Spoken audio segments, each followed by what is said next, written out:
When my wife, Emily, and I first moved to Willowbrook, it seemed like the perfect place to raise our young daughter, Lily. The neighborhood was picturesque, with tree-lined streets, well-manicured lawns, and a sense of tranquility that felt almost too good to be true. The houses were charming, each with its own unique character, and the neighbors seemed friendly enough. We had finally found our slice of the American dream. But that dream quickly turned into a nightmare, all thanks to one woman, Margaret Hargrove. Margaret, or Maggie, as some of the neighbors called her, was the self-appointed enforcer of the Willowbrook Homeowners Association, HOA. From the moment we moved in, she made it clear that she was the gatekeeper of the neighborhood's rules and regulations. At first, we thought she was just overly enthusiastic about maintaining the community standards. But it didn't take long for us to realize that Maggie's intentions were far more sinister. It started with a note taped to our front door the morning after we moved in. The note was typed, with no signature, and it read, "Welcome to Willowbrook. Please ensure your lawn is mowed to the HOA-approved height of 2.5 inches. Failure to comply will result in a fine." I chuckled at the time, thinking it was just a quirky welcome from a particularly detail-oriented neighbor. But Emily wasn't so amused. "Who leaves a note like that?" she asked, her brow furrowed. "We haven't even unpacked yet." We shrugged it off and went about our day, unpacking boxes and settling into our new home. But that evening, as I was watering the plants in our front yard, I noticed Maggie standing at the edge of our driveway, arms crossed, watching me with a cold, calculating stare. Her short, gray hair was perfectly styled, and her sharp features gave her an almost hawk-like appearance. She didn't say a word, but her presence was unnerving. "Hi there," I said, trying to be friendly. "I'm Daniel. We just moved in." Maggie didn't smile. Instead, she glanced at the hose in my hand and said, "You're overwatering. The HOA guidelines specify no more than 10 minutes per zone. You've been at it for 15. I was taken aback. "Oh, I didn't realize there were rules about watering," I said, trying to keep my tone light. "I'll keep that in mind."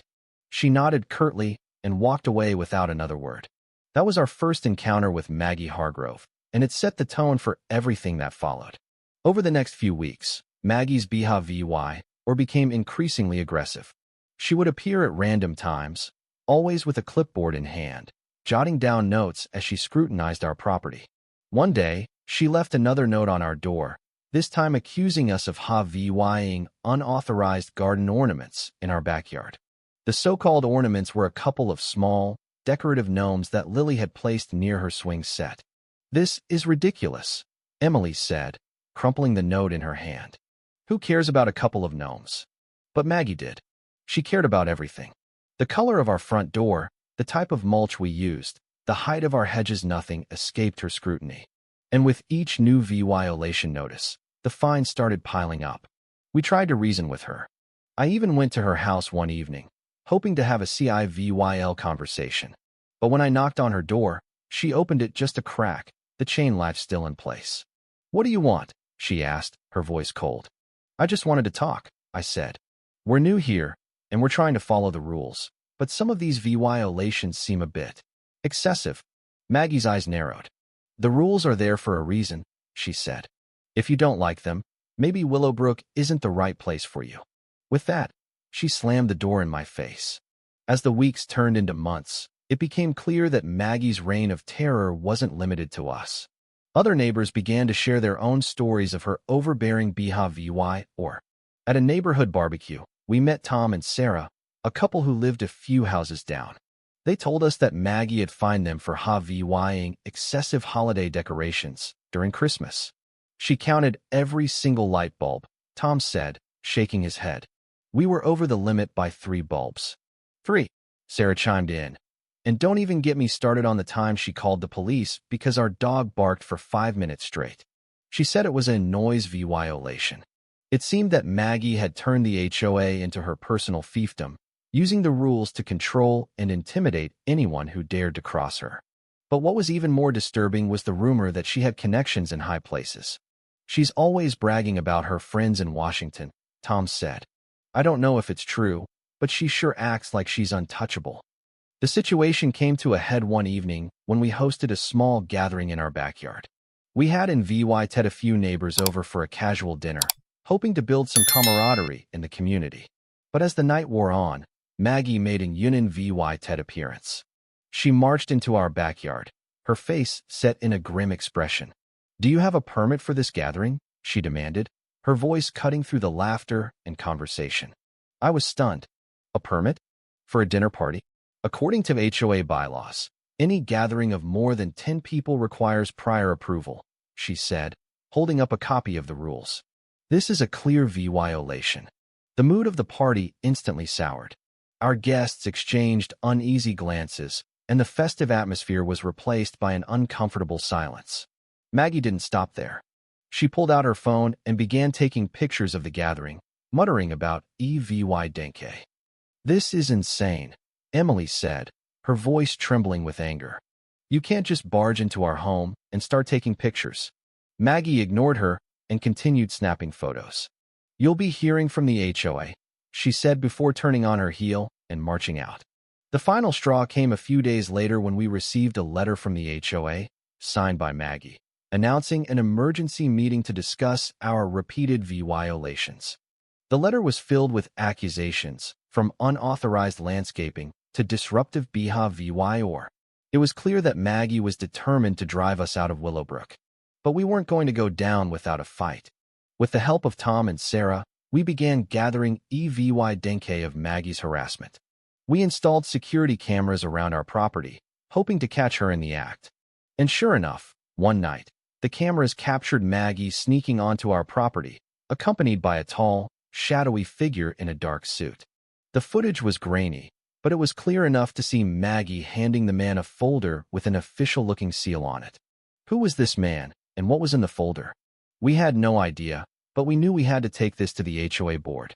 The night of the HOA meeting was tense. The clubhouse was packed with neighbors, all eager to see how the confrontation would play out. Maggie sat at the head of the table, her usual smug expression firmly in place. But as we presented our evidence security footage, the violation notices, the notes her confidence began to waver. When we revealed the footage of her trespassing with the mysterious man, the room erupted in murmurs. Maggie's face turned pale, but she quickly recovered, pulling out a stack of documents and claiming that we were under federal investigation. "These documents prove that you pose a threat to national security," she said, her voice trembling with faux authority. "The HOA has no choice but to terminate your membership." But her house of cards came crashing down when two men in dark suits entered the room. They identified themselves as agents from the Department of Homeland Security and revealed that Maggie had been forging official documents to intimidate us. "You're under investigation for impersonating federal officials," one of the agents said, turning to Maggie. "You have the right to remain silent." The room was in shock as Maggie was led away, her reign of terror finally over. In the weeks that followed, the neighborhood began to heal. The HOA board issued a formal apology to us and the other families Maggie had harassed, and new leadership was elected to ensure that no one would ever abuse their power like that again. As for Maggie, she faced serious legal consequences for her actions. The federal charges against her were severe, and she was forced to sell her house and leave Willowbrook for good. For the first time since we moved in, Willowbrook felt like the peaceful, welcoming community we had always hoped for. Emily and I could finally relax, knowing that we had stood up to a bully and won. And as we sat on our porch, watching Lily play in the yard without a care in the world, we knew that we had found our true home. In the weeks following Maggie's arrest, Willowbrook began to breathe a collective sigh of relief. The neighborhood, once tense and dead, started to come together in ways we hadn't seen before. Neighbors who had been too afraid to speak out against Maggie now shared their own stories of her harassment. It turned out that we weren't the only ones who had been targeted. Almost every family on the block had a tale of Maggie's overreach, from petty fines to outright intimidation. The HOA board, now under new leadership, held a special meeting to address the fallout. Emily and I were invited to speak, and we shared our experience, along with the evidence we had gathered. The board issued a formal apology to the entire neighborhood and promised to overhaul the HOA's bylaws to prevent anyone from abusing their power in the future. "We've learned a hard lesson," said the new HOA president, a retired schoolteacher named Linda. This community is about mutual respect, not control. We're here to support each other, not to police each other. The changes were immediate. Fines for minor infractions were abolished, and the rules were rewritten to be more reasonable and transparent. The atmosphere in Willowbrook shifted almost overnight. People started hosting block parties again, and the playground at the end of the street was filled with the sounds of children laughing. But even as the neighborhood began to heal, there were still lingering questions about Maggie's connections. Who was the man in the dark suit she had been meeting with? And what was in the folder she had handed him? The federal agents who arrested Maggie had been tight-lipped, only telling us that an investigation was ongoing. One evening, as I was sorting through the mail, I noticed an unmarked envelope with no return address. Inside was a single photograph. It was a grainy image of Maggie standing outside a nondescript building, shaking hands with a man in a suit. The man's face was partially obscured, but there was something familiar about him. On the back of the photo, someone had written in neat handwriting, "Not everything is as it seems." I showed the photo to Emily, and we both agreed that it felt like a warning. Who had sent it? And why? We decided to take it to Tom and Sarah, who had become our closest allies in the neighborhood. Tom, a former journalist, had a knack for digging into things. "This is weird," Tom said, studying the photo. "That building looks like one of those private government contractors. You know, the kind that handle sensitive projects. If Maggie was involved with someone there, it could explain a lot." Sarah frowned. "But why would someone send this to you now? Maggie's already in custody. What's the point?" "Maybe someone wants us to keep digging," I said. "Maybe there's more to this than just Maggie." With Tom's help, we began to investigate Maggie's past. It wasn't easy. She had kept her personal life tightly under wraps, but we managed to uncover a few key details. Maggie had worked as a consultant for a private firm that had contracts with various government agencies. The firm specialized in data analysis and security, which raised even more questions. If Maggie had access to sensitive information, she could have been using it to blackmail people, Tom speculated. That might explain why she thought she was untouchable. But the more we dug, the more confusing it became. The man in the photo remained unidentified, and the building in the background was owned by a shell corporation with no clear ties to Maggie. It was as if we were chasing shadows. Then, one night, our security cameras caught something unusual. A car parked at the end of our street, and a man got out. He walked up to our porch, placed something in our mailbox, and drove off. When we checked the mailbox, we found another envelope. This time, it contained a USB drive. The USB drive was encrypted, but Tom managed to crack the password. What we found inside was shocking. It was a collection of documents, emails, and photos that painted a disturbing picture. Maggie hadn't been acting alone. She was part of a larger network of individuals who used their positions in HOAs and other community organizations to exert control over neighborhoods. The goal wasn't just power, it was profit. By driving out certain homeowners and manipulating property values, they could buy up houses at a discount and resell them for a massive profit. "This is bigger than we thought," Tom said, his voice grim. Maggie was just one piece of the puzzle. The documents also revealed the identity of the man in the photo. His name was Victor Langston, and he was a high-ranking executive at the private firm Maggie had worked for. According to the emails, Victor had been coordinating with Maggie to target specific neighborhoods, including Willowbrook. We knew we had to take this information to the authorities, but we also knew it was risky. If Victor and his network found out we were onto them, they might try to silence us. We decided to reach out to Agent Miller, the Secret Service agent who had helped us before. He agreed to meet us at a secure location, and we handed over the USB drive. "This is serious," Agent Miller said after reviewing the files. "If what you found is true, this could be a major operation. We'll need to move carefully." A few days later, federal agents raided Victor Langston's office. He was arrested on charges of conspiracy, fraud, and misuse of government resources. The news made national headlines, and the fallout was swift. Several other individuals connected to the network were also arrested, and the private firm Maggie had worked for was shut down. With the network dismantled, Willowbrook finally felt safe again. The neighborhood came together to celebrate, hosting a block party that felt like a true Tory lap. Emily and I stood on our porch, watching Lily play with the other kids, and for the first time in a long time, we felt at peace. But the experience had changed us. We had learned that even in the most idyllic settings, darkness can lurk beneath the surface. And we had also learned the power of standing up for what's right, even when the odds seem stacked against you. As the sun set over Willowbrook, casting a warm glow over the streets, I couldn't help but feel a sense of pride. We had faced a formidable enemy, and we had won. But more than that, we had proven that no matter how deep the shadows, the light of truth will always prevail. Life in Willowbrook settled into a peaceful rhythm after the dismantling of Maggie's network. The neighborhood felt lighter, as if a collective weight had been lifted. Emily and I finally had the chance to enjoy our home without the constant fear of harassment. Lily, now more confident and carefree, spent her afternoons playing with the other kids in the cul-de-sac, her laughter echoing through the streets. But despite the calm, I couldn't shake the feeling that something was still off. It wasn't anything obvious, just a lingering sense of unease, like the faint hum of a distant storm. Emily noticed it too. "Do you think we're just being paranoid?" she asked one evening as we sat on the porch, sipping coffee. "After everything that happened, it's hard not to feel like we're waiting for the other shoe to drop." I nodded. "Maybe, but I think it's more than that. There's still so much we don't know about Maggie's network. What if there are others out there who weren't caught?" Emily sighed. "I don't want to live in fear, Daniel. We've already been through so much. I just want to move on." I reached for her hand. "I know, and we will.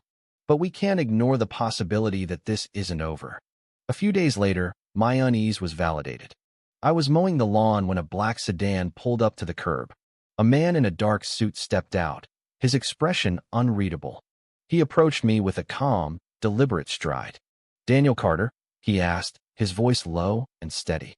"Yes," I replied, shutting off the lawnmower. "Can I help you?" The man reached into his jacket and pulled out a badge. "I'm Agent Harris with the FBI. I'd like to ask you a few questions about Margaret Hargrove and Victor Langston." My heart skipped a beat. "We've already spoken to the authorities. We gave them everything we had." Agent Harris nodded. "I'm aware.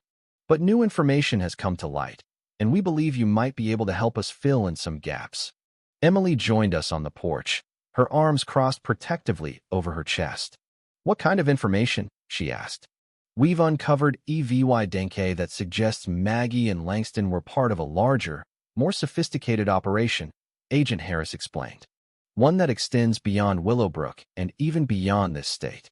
We think they were just the tip of the iceberg." Agent Harris's revelation sent shockwaves through our quiet lives. He explained that the FBI had been investigating a nationwide network of individuals who used HOAs and other community organizations to manipulate property markets, launder money, and even engage in espionage. Maggie and Langston were small players in a much bigger game. "We believe this network has ties to foreign entities," Agent Harris said. "They've been using HOAs as a front to gather intelligence and exert influence over key neighborhoods." Willowbrook was just one of many targets. Emily's face paled. "Are you saying our neighborhood was part of some kind of spy operation?" "In a sense, yes," Agent Harris replied. "But it's more about control and profit than traditional espionage. They target neighborhoods with high property values and use intimidation and manipulation to drive out homeowners, then buy up the properties at a discount. It's a sophisticated form of real estate fraud." I felt a surge of anger. "And Maggie was just their pawn?" "Exactly," Agent Harris said. "But we need your help to take down the people pulling the strings." Agent Harris proposed a plan.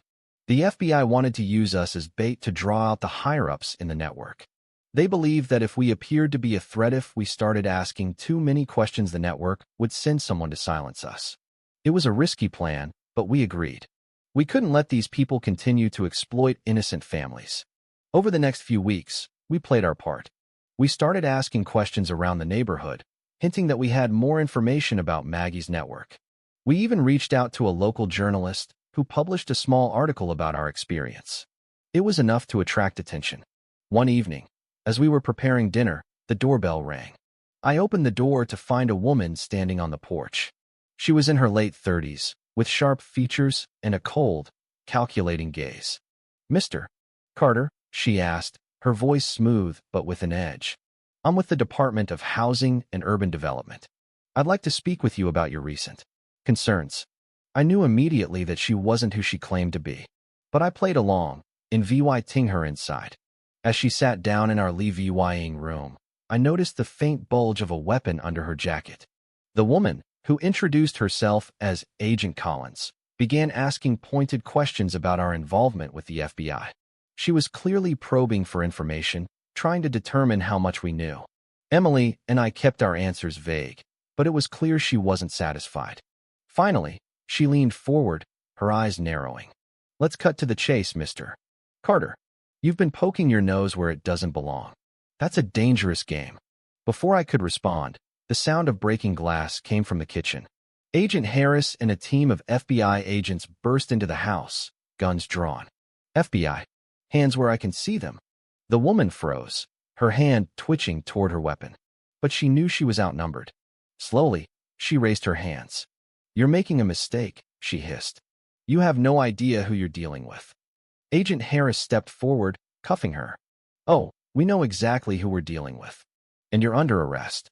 The arrest of Agent Collins, whose real name was revealed to be Natalia Volkov, was a major breakthrough. She was a high-ranking operative in the network, with ties to organized crime and foreign intelligence agencies. Her capture led to a series of raids across the country, resulting in dozens of arrests and the dismantling of the entire operation.